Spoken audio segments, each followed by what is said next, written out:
আমাদের দেশে, আমাদের রাজ্যে বা আমাদের শহরে যখনই কোনো কিছু আমাদের অপছন্দ হয়েছে বা মনে হয়েছে এই জিনিসটা মানুষের জন্য ঠিক নয়, আমরা গর্জে উঠেছি। আমরা বলেছি অমুক জিনিস বয়কট করা উচিত, সে হোক কোনো আইন, কোনো মানুষ বা কোনো রাজনৈতিক দল। সুদীর্ঘকাল ধরে সাধারণ মানুষের প্রতিবাদের ভাষা এই বয়কট। কিন্তু কখনো জানতে ইচ্ছে হয়েছে এই বয়কট আসলে কি বা আসলে কে? হ্যাঁ, ঠিকই বলছি, বয়কট জাস্ট একটা শব্দ নয়। বয়কট হলেন একজন মানুষ। সাল 1880, আয়ারল্যান্ডের লর্ড এরসানের বিশাল জমি দেখাশোনা করতেন একজন retired British captain Charles Cunningham Boycott. সে বছর বিভিন্ন কারণে আয়ারল্যান্ডের ফসলের অবস্থা খুব খারাপ। জমিদারের ট্যাক্স দেওয়ার মতো অবস্থা কৃষকদের তখন নেই। সমস্ত কৃষকরা একজোট হয়ে ক্যাপ্টেনের কাছে রিকোয়েস্ট করলেন তাদের খাজনা 25% কম নেওয়ার জন্য। ক্যাপ্টেন বয়কট সাফ মানা করে দিলেন। উপরন্তু যারা ট্যাক্স দিতে পারবে না তাদের জমি থেকে উৎখাত করার হুমকি পর্যন্ত দিলেন।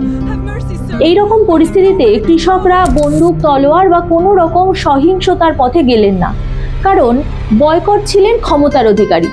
তারা নিলেন একদম নতুন একটা পদ্ধতি। আইরিশ নেতা চার্লস পার্নেলের ডাকে তারা সবাই সহমত হয়ে ঠিক করলেন যে তারা সবাই মিলে বয়কট সাহেবকে একঘরে করে দেবেন। আইসোলেশন বললে আমরা হয়তো বিষয়টা আর একটু ভালোভাবে বুঝতে পারবো। তারা সবাই মিলে বয়কট সাহেবকে আইসোলেট করে দেওয়ার সিদ্ধান্ত নিলেন। কিন্তু এতে বয়কট সাহেবের কি কি সমস্যার সম্মুখীন হতে হলো? তার ক্ষেতের মজুররা কাজ ছেড়ে দিল, আস্তাবলের কর্মী ঘোড়া দেখাশোনা করা বন্ধ করে দিল, এমনকি স্থানীয় দোকানদারেরা তার থেকে সওদা বিক্রি করতে মানা করে দিল।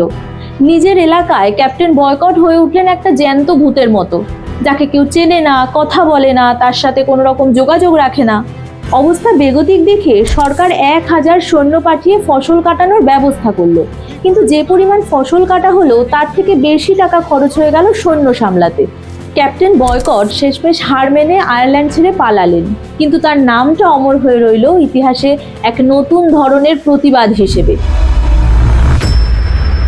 লন্ডনের দ্য টাইমস পত্রিকা প্রথম এই ঘটনাকে বয়কট নাম দেয়।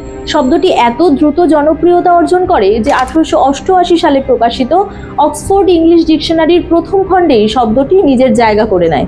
ক্যাপ্টেন বয়কট চেয়েছিলেন ইতিহাসে নিজের ক্ষমতা ও তার রাজত্ব করতে, কিন্তু ইতিহাস তাকে মনে রাখলো এক চরম পরাজয় এবং এক প্রতিবাদের ধরন হিসেবে। এরকম নানা অজানা তথ্য জানতে সাবস্ক্রাইব করুন এবং দেখতে থাকুন আমাদের ইউটিউব চ্যানেল রুটস অফ হেরিটেজকে, যেখানে ইতিহাস কথা বলে।